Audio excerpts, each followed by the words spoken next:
Direct avec le Ramadan, il s'agit de la bataille du Badr. Quelle bataille, quelle victoire pour le prophète et ses compagnons sallallahu alayhi wa sallam. Que veut dire Badr? Comment est-ce que ça s'est déroulé la bataille de Badr? Et justement, quels sont les résultats de cette grande bataille et cette première victoire de la communauté jeune musulmane à Médine à l'an 2 de Hijr?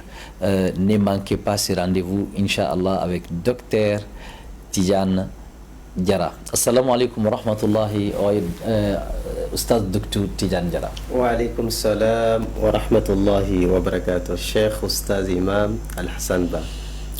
Un mot de bienvenue à l'endroit de nos téléspectateurs. Okay. Bismillah ar-Rahman ar-Rahim. Wa sallallahu ala ashraf al-mursalin. Sayyidina Muhammadin wa alihi wa sahbihi wa sallam. Chers téléspectateurs, téléspectatrices, que la paix soit sur vous. Nous rendons grâce à Allah subhanahu wa ta'ala, l'omnipotent, le tout miséricordieux, le très miséricordieux. C'est lui qui nous a permis, alhamdulillah, de débuter le Ramadan jusqu'à aujourd'hui, 16e jour. Nous demandons à Allah subhanahu wa ta'ala d'accepter, d'agréer les efforts consentis. Et qu'Allah subhanahu wa ta'ala nous accorde tous le paradis al-Firdaus, que l'ensemble de nos péchés soient expiés. Et qu'il nous fasse bénéficier les mérites et les miséricordes de ces Ramadans. Amin. Et qu'il nous fasse partie de ses serviteurs les plus sincères.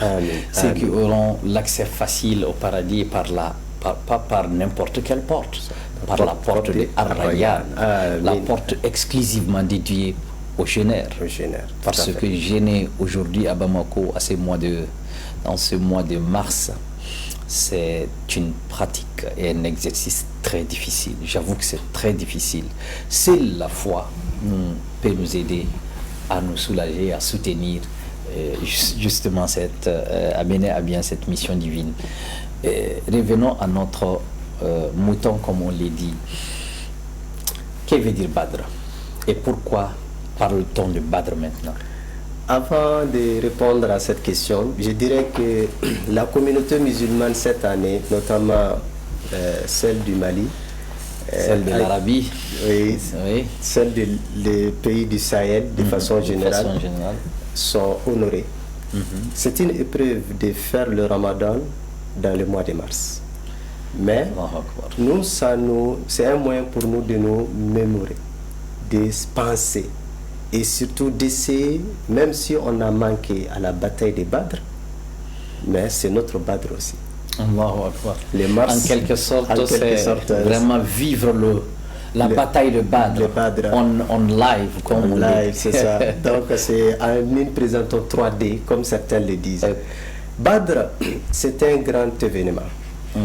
Allah subhanahu wa ta'ala même appelé Yawm al-Furqan. Les jours du discernement. Allahu Akbar. Les jours où le mensonge et la vérité a été discerné. Les jours de la grande victoire. Les jours du triomphe. Les jours où le message de l'islam a été perçu par toutes les autres tribus qui négligeaient ce noyau de compagnons. وَلَقَدْ كَانَ لَكُمْ آيَةٌ فِي فِئَتَيْنِ الْتَقَتَا فئة تقاتل في سبيل الله وأخرى كافرة ترونهم مثلهم رأي العين والله يؤيد بنصره من يشاء. C'est ça. Donc les deux groupes qui se sont rencontrés, donc l'un des groupes était minoritaire en effectif, le groupe des musulmans. Qui était à combien à peu près? À peu près à 313, 314. Selon Ibn Kathir, c'est 314. Quand on compte le prophète lui-même. Le prophète lui-même, 300, tous les musulmans, 300. Et il n'y avait pas beaucoup de cavaliers parmi eux. Oui. Environ 2, 3, moins d'une dizaine. Et quelques chameaux seulement. Une vingtaine de chameaux. Les autres, ils étaient des piétons. Et ce qui est intéressant, c'est que en quittant Médine, leur objectif, ce n'était pas la guerre. Exactement. C'était pas la guerre. Et pour eux, c'est juste une embuscade. Mais qu'est-ce qui a provoqué la guerre? Alors, ce qui a provoqué la bataille, d'abord, pour revenir à la question, pour ne pas perdre, la bataille de Badr, c'est cette grande victoire qui a tourné l'histoire, qui a donné une autre image à l'islam dans l'Arabie. Et une autre dimension, à la communauté musulmane.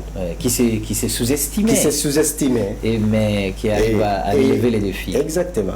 D'abord, dans le camp des musulmans, ça a été un moyen de galvanisation, un moyen d'espoir, souffle d'espoir. Un souffle d'espoir. Les Arabes non musulmans qui vivaient à Médine à l'époque, c'était des coups de revers pour eux. Parce qu'ils pensaient qu'ils seront écrasés, mais malheureusement, ce ne fut pas le cas. Ce ne fut pas le cas.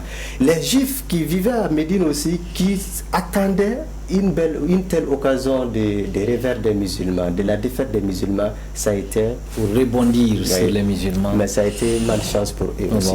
Et les Mécois, qui étaient orgueilleux. Qui étaient orgueilleux. Comme Allah dit, Bataran, Orianas, ils sont sortis avec orgueil. En franchissant toutes les limites, ils aussi, leur arrogance. Donc leur arrogance, leur orgueil a été limité, maîtrisé. Et c'est circonscrit. Oui, circonscrit, bien sûr. Les chefs, les grandes figures emblématiques de la mécréance de l'époque, ils sont tous anéantis. Notamment les pharaons de cette communauté. Amr bin Hisham, appelé Abu Jahl. Abu Jahl, comme le prophète l'a nommé, les pharaons de cette communauté. Alors, les causes des batailles de Badr sont multiples. Il y a des causes. Là, le mot Badr, on veut faire référence le mot Badr, ça fait référence à quoi? C'est un endroit, un espace géographique dans l'Arabie, maintenant qui a connu cet événement historique. Exactement. Et l'événement a coïncidé avec le 17e jour du Ramadan. Aujourd'hui, c'est le 16e jour. Que nous fêtons demain, Inch'Allah. Exactement. Et d'ailleurs, c'était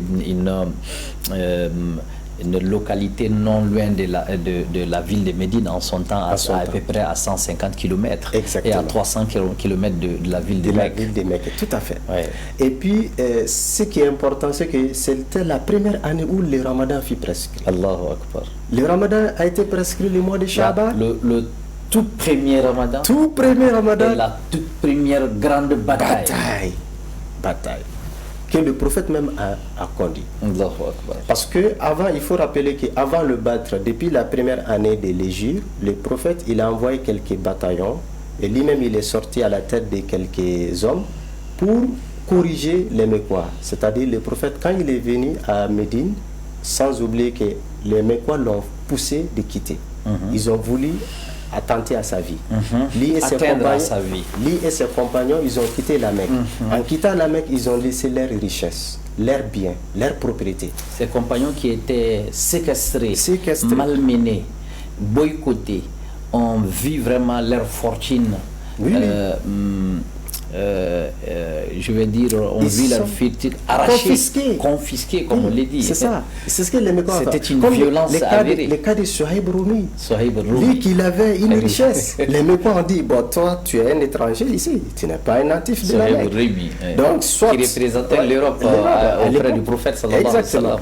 Ils ont dit, bon, si tu peux pas partir avec la richesse. Dis, bon, je vous indiquerai l'endroit de ma richesse et vous me libérez. Ils disent il n'y a pas de problème. Et quand arrivé à la Médine, Allah subhanahu wa ta'ala fait révéler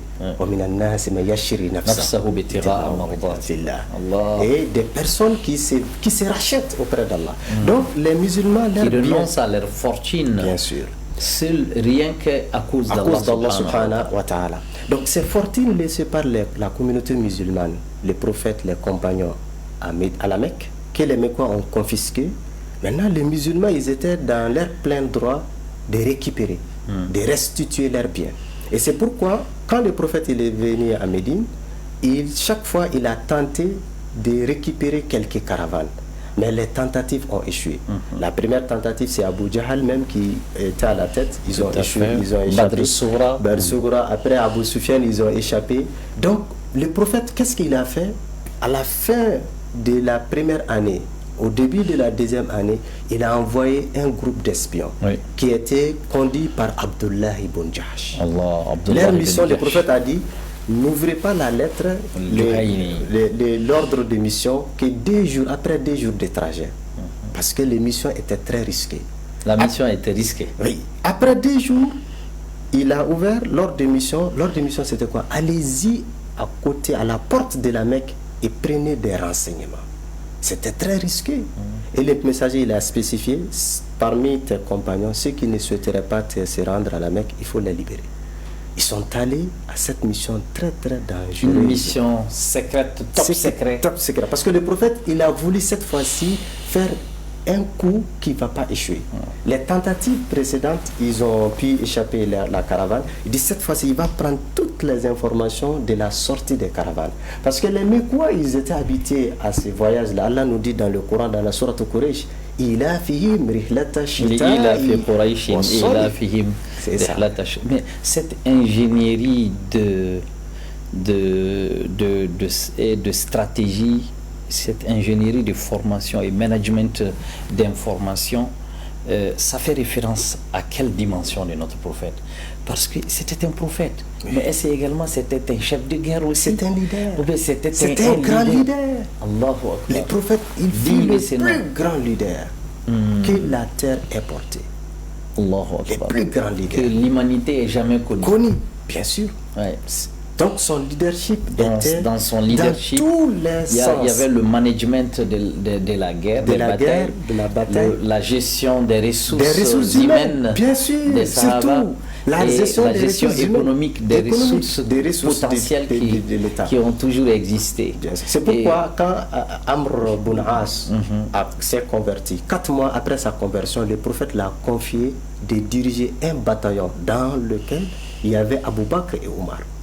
Le nouveau converti, parce qu'il était un grand leader, un grand stratège militaire. Donc le prophète, il confiait à l'homme qu'il faut, à la place qu'il faut. Donc il a recueilli l'information, la mission qu'il faut, oui. Donc il a recueilli l'information disant que les Quraysh, ils ont réuni une grande caravane. Et la particularité de cette caravane, c'était quoi? C'est que pratiquement toute la famille de la Mecque avait participé à cette caravane. Les gens ont donné leur commerce, leur contribution à Abu Sufyan pour faire du commerce. Parce que la Mecque, c'est une région du commerce à l'époque. Ils vivaient pratiquement exclusivement du commerce, leur activité principale. Donc, Abu Sufyan a rassemblé l'argent, la fortune, les capitaux pour faire le commerce. Mais lui aussi, il était intelligent. Il savait que Mohammed ne les laissera jamais tranquilles. Il risquait de les créer des embuscades pour reconquérir ses propres dits, ses biens et ceux de ses compagnons. Bien sûr. Donc, les prophètes, quand l'information était claire, les espions, une fois de plus, le prophète sallallahu alayhi wa sallam, il avait des renseignements, les services de renseignements. Exactement. L'islam, c'est une religion organisée. Oui, mais tout bon chef doit s'organiser de telle manière de pouvoir capitaliser, emmagasiner les informations. Parce que l'information, elle est... Et d'ailleurs, l'un des enseignements, grands enseignements de la bataille, c'est l'utilité et la place de l'information dans la gestion. Et surtout pour les leaders musulmans. Pour les leaders musulmans, il faut être au courant de tout ce qui se passe autour. Bien sûr. Donc, il a eu l'information. Aussitôt, il a invité les compagnons. Sortez. C'est pourquoi vous avez remarqué que la bataille de Badr, non seulement beaucoup de compagnons n'ont pas pu participer, notamment Ousmane bin Affan, il était empêché. Il y a d'autres aussi qui ont manqué. C'est pourquoi les compagnons qui ont manqué à la bataille de Badr disent: oh Dieu, si tu nous fais montrer une autre bataille, là nous allons faire des actes de bravoure. Ce sont eux surtout qui ont demandé à ce que Uhud puisse avoir lieu. Donc, quand le prophète il a réuni l'information, il a demandé aux compagnons: sortons pour embuscader la caravane d'Abu Sufyan. Je m'arrête là. Il faudra que les mots pèsent bien, parce que ceux qui nous suivent sont des intellectuels. Est-ce qu'on doit l'appeler embuscade? Parce que c'est une stratégie qui était mise en place pour faire revenir leur propre argent. Donc, bien sûr, que c'est une embuscade? Les Mekouas ne s'attendaient pas que le prophète va tenter de récupérer leurs richesses. Je sais, mais il devait savoir qu'ils ont quand même lésé certaines personnes. Mais sans oublier que les Mekouas, ils étaient orgueilleux. C'est leur orgueil qui les a rendus aveugles, comme Allah subhanahu wa ta'ala dit. C'est leur orgueil, leur transgression qui les a même fait sortir. qui les a même poussés. C'était plutôt une stratégie de guerre, une stratégie de bataille qu'il fallait mettre en avant et mettre en place pour pouvoir justement atteindre cette grande victoire. Mais revenons-en. Le plus important, c'est que les prophètes, en sortant, c'est la caravane qu'ils ciblaient. Exactement. Ils voulaient récupérer la caravane ainsi que les biens de la caravane. Tout à fait. Les commerces, afin de rester. C'est pourquoi la plupart des compagnons qui sont sortis, c'est plus de 200 personnes sont des Mécois. Il y avait moins de Médinois parmi les 314. Moins de Ansar, moins de Khazraj, moins de Aus. Les Médinois, c'est les Ansar et les Mécois, les Muhajirin, qui ont quitté la Mecque. Et parmi les martyrs, même, il n'y a que 4 Ansar qui sont tombés. Deux Khazraj, 2 du rang des Khazraj, c'est-à-dire c'était une tribu qu'on appelle Khazraj, et 2 du nombre justement des Aus. Donc ils sont sortis, c'est pourquoi beaucoup n'étaient pas préparés. Donc quand ils sont sortis, Abu Sufyan aussi, lui aussi, il a joué sur Abu Sufyan. Abu Sufyan, à l'époque, il était parmi les notables de la Mecque. Parce qu'après le décès de l'oncle du prophète Abu Talib, pratiquement Abu Sufyan, il s'était autoproclamé la personne la plus influente de la Mecque. Parce que la particularité des Arabes, c'est quoi? C'est que Allah subhanahu wa ta'ala a voulu que les Arabes, avant l'avènement de l'islam, qu'il n'y ait pas un seul leader. Chaque tribu avait son leader. Ils étaient dispersés c'est ce qu'on comme ça. appelle le tribalisme. Le tribalisme. Mais quand le prophète est venu, toutes les tribus se sont ralliées derrière. Donc Allah a uni les cœurs derrière le prophète qui étaient dispersés, divergés, qui ne parlaient pas la même langue, c'est-à-dire la même langue arabe était parlée, mais on veut dire qu'ils n'avaient pas les mêmes, qu'ils ne voyaient pas les mêmes intérêts. Bien sûr. Mais revenons-en, parce que le temps qui nous est imparti est vraiment minime par rapport à la lourdeur de ce que nous voulons véhiculer comme message. Mais quels peuvent être les enseignements que nous aujourd'hui on peut tirer de Badr? Il y a 1444 ans, on est en train de fêter la victoire de Badr à 1444 ans. Madame Konaté, Mariam Traoré à Sébenikoro est en train de fêter avec sa famille la 1444 année de la victoire de Badr. Aujourd'hui, quel est l'enseignement que nous pouvons tirer de Badr en tant que musulman, en tant que leader et en tant que jeune musulman? Alors, l'enseignement de Badr est beaucoup. On va les partager en des rubriques. D'abord, il y a l'enseignement spirituel. C'est le plus important. Donc c'est diversifié. L'enseignement spirituel, il y a l'enseignement économique, il y a l'enseignement militaire. Il y a l'enseignement qu'on peut tirer sur le plan stratégique guerre. Sur le plan stratégique de guerre, bien sûr. Donc, l'enseignement spirituel, c'est que c'est Allah subhanahu wa ta'ala, c'est lui seul qui décide les sorts de cette religion. Tout à fait. C'est lui seul. Et il décrète ce qu'il veut. Et c'est pourquoi Allah subhanahu wa ta'ala même dit, quand vous sortez, وإذ يعدكم الله إحدى الطائفتين أنها لكم وتودون أن غير ذات الشوكة تكون لكم. Donc Allah dit, vous ne voulez pas la guerre, l'affrontement. Vous voulez seulement récupérer la caravane. Mais Allah subhanahu wa ta'ala a voulu autrement. Donc Allah subhanahu wa ta'ala a voulu que la religion puisse être triomphée par l'affrontement militaire. Deuxième enseignement spirituel, c'est que le Ramadan est un mois d'effort. Ce n'est pas un mois de paresse. Ce n'est pas un mois de dormir. Ce n'est pas un mois de se plaindre. Plein Ramadan, les musulmans sont sortis. Ils sont sortis pour la caravane. Ils sont surpris que l'armée mécoise a réuni 1000 combattants qui sont sur la route. Mais sur les leads de qui? Qui était le leader? C'est Abu Jahl, de l'adversaire. Abu Jahl, le pharaon de cette communauté, comme le prophète a dit. Mais c'était pas Abu Sufyan. Non, Abu Sufyan, lui, il était en train de diriger la caravane. Abu Sufyan cherchait des moyens, voies et moyens pour sauver la caravane. Dès que Abu Sufyan a appris la nouvelle que Mohammed sallallahu alayhi wa sallam, le prophète, est sorti de Médine pour récupérer cette caravane, Abu Sufyan a aussitôt alerté la Mecque. Exactement. Et les Mécois, ils ont mobilisé 1000 combattants. Le trajet justement exactement, jusqu'à côté de la mer. Oui. Donc, deuxième enseignement, c'est que le Ramadan, c'est un mois d'effort. Et c'est pourquoi les compagnons, ils n'étaient même pas armés avec des armes de guerre. Mais ils ont quand même, ils n'ont pas fui. Avec les armes de guerre de leur temps, leur moment. C'était des armes légères, des armes légères. Alors que les Mécois, ils étaient armés jusqu'à dents. 1000 combattants. Ils avaient plus de moyens, ils étaient fortunés et aisés, plus aisés que la partie du prophète sallallahu alayhi wa sallam. Troisième enseignement spirituel, c'est que la victoire ne dépend pas du nombre numérique. Non. Le nombre numérique, ça c'est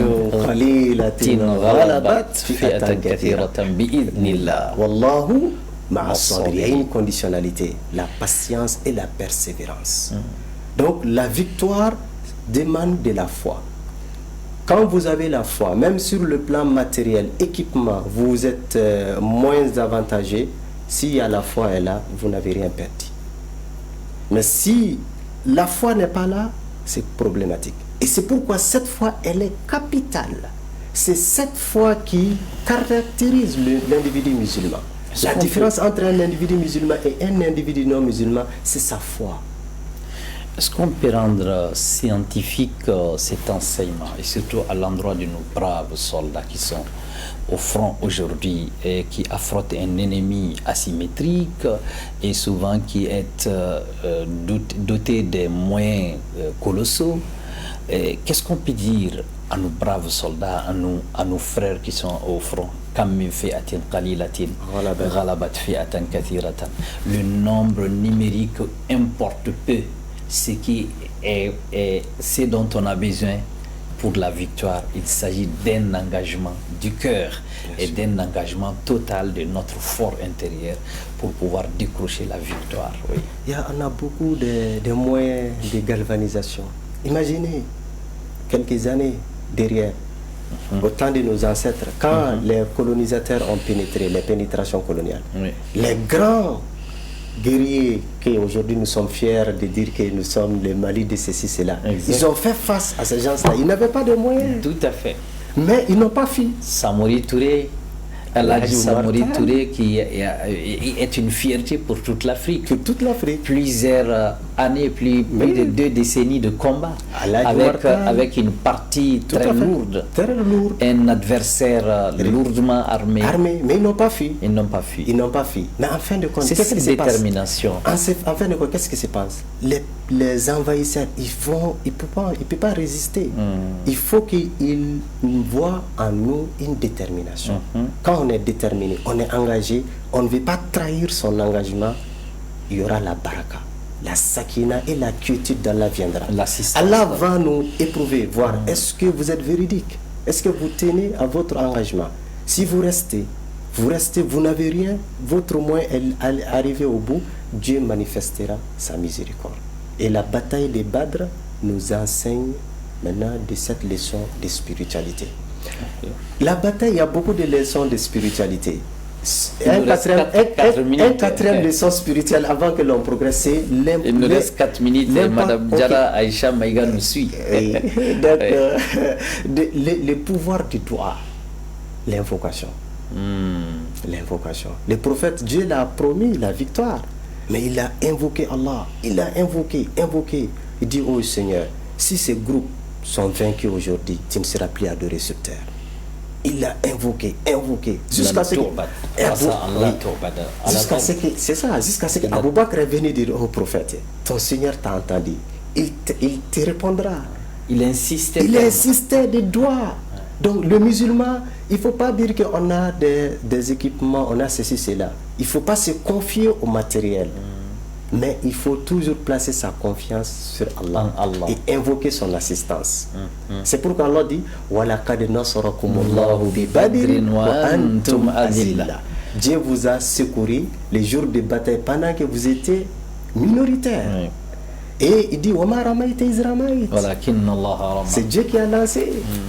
Donc ça c'est important. Un autre élément dans le cadre de la stratégie, la consultation. Ça c'est un principe fondamental de l'islam. Il faut consulter. la dimension sociale de l'islam demande la consultation. Malgré l'existence de la révélation. La révélation doit nous suffire, mais il ne se contente pas de c'est la révélation même qui demande de consulter. Ça, c'est extrêmement important. Les chefs de famille, il faut consulter ta famille. Tout à fait. Les chefs d'entreprise, il faut consulter tes collaborateurs. Ainsi de suite, ainsi de suite. C'est très important de respecter les principes de consultation. Mais surtout, il y a un autre élément, c'est l'humilité du responsable, du chef. Il faut écouter les conseils. Quand le prophète il a décidé de faire des campements de l'armée musulmane à un niveau, c'est-à-dire derrière le puits, il y a un compagnon, Kabab Boun-Mounzir, il est venu dire au messager, est-ce que c'est une révélation ou c'est une stratégie militaire ou c'est une stratégie de guerre? Le prophète a dit non, c'est juste une idée personnelle dans le cadre de stratégie. Aspiration. Il dit si ce n'est pas une révélation, notre position n'est pas bonne. Donc allons-y devant. Et il a tout de suite suivi le conseil de l'inférieur. De l'inférieur, lui le messager, il reçoit la révélation. Il est le leader. Il est le leader, le premier responsable. Mais ses compagnons aussi n'ont pas dit ah c'est le prophète, il fait ce qu'il veut. Mais il est venu quand même lui suggérer ses conseils. Donc la bataille de Badr contient beaucoup d'enseignements. On va se limiter à ces conseils-là parce qu'on arrive presque à terme de cette émission. Mais on va quand même vous permettre de donner un dernier conseil par rapport aux enseignements du Badr. Si vous devez résumer le Badr en 2 mots. Pour résumer le Badr en 2 mots, c'est que cette religion est la religion d'Allah. Tout ce qui nous est demandé, c'est essayer de se mettre en harmonie par rapport aux recommandations d'Allah. Les restes, c'est Dieu qui va gérer. Les restes, c'est Dieu qui gère. Merci beaucoup.